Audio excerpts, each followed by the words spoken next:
é a rede Sun Life de televisão.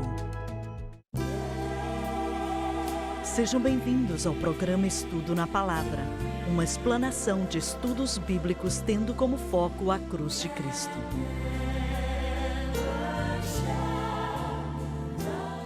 Bem-vindo hoje ao Estudo na Palavra. Eu sou o evangelista Jimmy Swaggart com Lauren Lawson, David Borg, Dr. Don Paul Gray e o John Rosenstern. Estamos muito contentes de poder estar com você aqui hoje e queremos continuar de onde paramos ontem, do versículo 39, e a Babilônia era chamada de cabeça de ouro, e é uma grande declaração. Sim. Que quer dizer riquezas, poder, e a Babilônia não acabou até Belshazar ser rei, desprezando os caminhos do Senhor. Ele conhecia Daniel, mas nunca o encontrou. Imagina só, ter o homem mais sábio do mundo em seu reino, sem consultá-lo para nada, e por aí vai. Mas, olha, a Babilônia era um tremendo império, mas era ímpio e não conhecia Deus de maneira alguma. Então, Deus daria essa palavra para esse povo. Entendeu? Muito Irmão bem. Swaggart, me desculpe, pode falar. Nos meus estudos, a Babilônia tinha se tornado a cidade mais linda e espetacular do mundo. Evidentemente, haviam riquezas, ouro e prata, estavam tudo lá. E quando o novo reinado veio, que era dos Medo-Persas, eles tomaram muito daquilo e guardaram outra parte. Possivelmente acabaram com tudo. Mas ela foi uma cidade incrível. E anteriormente deve ter sido Nínive. Os Sim, assírios. dos assírios. Mas a Babilônia era conhecida e se manteve por não sei quantas gerações. Provavelmente até o fim do Império Grego. Bem, os assírios duraram mais de 500 anos. Provavelmente o Egito era o império ainda mais antigo e tal. Mas o Império Babilônico não Foram durou tanto 70 tempo anos. assim. Os babilônios se mantiveram 70 anos? Não, eles se mantiveram mais. Ah, foram os persas. Certo. Sim. Olha, eu peguei um livro em algum lugar, em uma loja de livros usados, e eles estavam falando de impérios antigos do passado.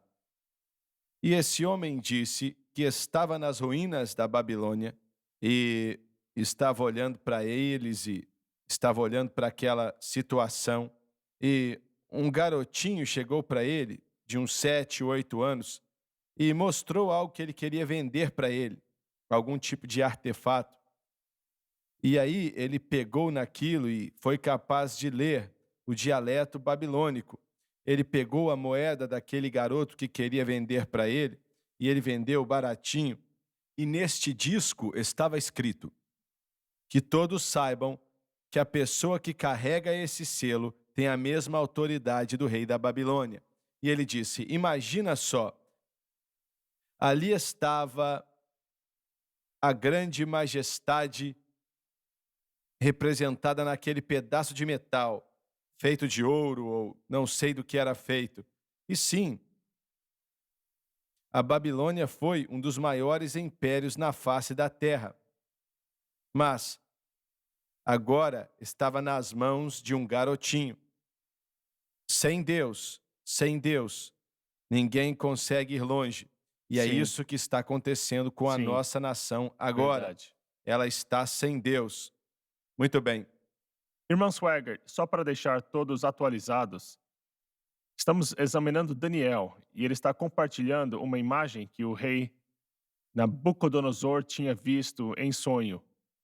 E, na verdade, a imagem era a figura de um homem, uma figura da cabeça aos pés, e tinha uma Certo. representação simbólica.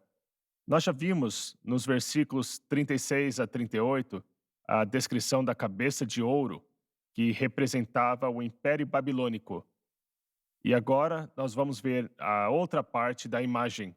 Medo-Persa e Grécia. Sim, Senhor. Versículo 39. E depois de ti, levantar-se-á outro reino, inferior ao teu, e um terceiro reino de bronze, o qual assumirá o governo de toda a terra. O primeiro reino depois da Babilônia é o Império Medo-Persa, que substituiria o Império Babilônico e que apareceria dentro de alguns anos. Seria inferior apenas em grandeza e glória, não em força. O terceiro reino mencionado aqui é o Império Grego, que proclamaria a vinda de Alexandre o Grande e apareceria em pouco menos de 200 anos desde este tempo. E vamos continuar a estudar isso enquanto avançamos no estudo do livro de E Daniel. o quarto reino será forte como ferro. Assim como o ferro quebra em pedaços e subjuga todas as coisas, e como o ferro que quebra tudo, ele quebrará em pedaços e ferirá. Esse quarto reino é o Império Romano e é representado pelas pernas de ferro.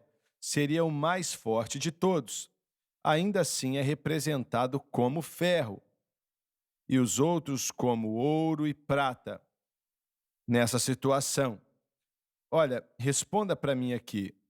O que você acha que Nabucodonosor estava pensando enquanto Daniel contava isso para ele? E ele diz depois que um outro reino inferior a você virá, e depois um terceiro reino de bronze, etc, etc. Mas o que será que Nabucodonosor estava pensando enquanto Daniel descrevia esse cenário? Sim, veja bem, nós só podemos usar a nossa imaginação santificada, mas todo o processo Imaginação santificada? é, primeiramente, ah, Nabucodonosor tinha tido um sonho que o abalou, o deixou De maneira incomodado, o poderosa. deixou impressionado. Mas depois, quando Daniel descreveu a imagem que tinha visto, eu tenho que acreditar então que ele viu o que Nabucodonosor tinha visto no sonho e discerniu seu significado. Mas enquanto Daniel descrevia o sonho, ele enxergou dos metais inferiores até o ferro. E o que mais deixou o rei preocupado foi a continuidade do seu reino. Ele deve ter Verdade. tido a compreensão de que outro reino iria chegar, e com a chegada desse outro reinado, ele iria perder o reinado dele e tudo mais. E todas essas coisas devem ter o deixado impactado. Então, recordando o que lemos na primeira parte de Daniel, ele ficou muito incomodado com a imagem desse sonho que teve. Então, aqui ele está realmente impressionado. Ele deve estar imaginando essas coisas, porque não era algo que, veja, nós não vimos a imagem, mas ele viu, em sonho. Então, isso Verdade. faz total sentido para ele, enquanto Daniel foi descrevendo os diversos metais. Ao longo desses anos, em alguns de seus materiais sobre profecia, você colocou um desenho da imagem, que nos ajuda bastante a entender por que a cabeça era de ouro, e depois os seios e braços de prata, o ventre e as coxas de bronze, e Verdade. também o ferro e o barro. Quando a gente olha, a gente percebe a progressão sobre a qual você estava falando, John. Certo. Pode ler o versículo 41, a não ser que alguém queira mencionar outra coisa aqui. Muito bem. Enquanto tu viste os pés e os dedos, parte de barro do oleiro e parte de ferro, o reino se dividirá, porém haverá nele a força do ferro, visto que tu observaste o ferro misturado com barro lamacento.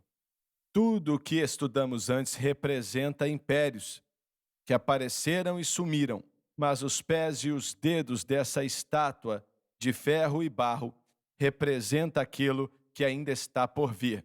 Pense no que eu falei. Todos esses impérios que essa imagem representava, a imagem que Nabucodonosor viu no sonho e que Daniel estava dando a interpretação do que significava, algumas ainda tinham que se cumprir em relação às 10 nações que apareceriam contra o anticristo, ou que seriam dominadas pelo anticristo. Era futurístico, que ainda não tinha acontecido. Sim, verdade. Pense nessa história quando olhamos a divisão de Roma e temos as duas diferentes pernas se desenvolvendo. Na época de Teodósio II, Arcádio foi um dos seus filhos. Ele tomou o que chamamos de Império Bizantino, o que seria hoje a Turquia, e o outro filho ficou no oeste. Isso não aconteceu até o 5º século,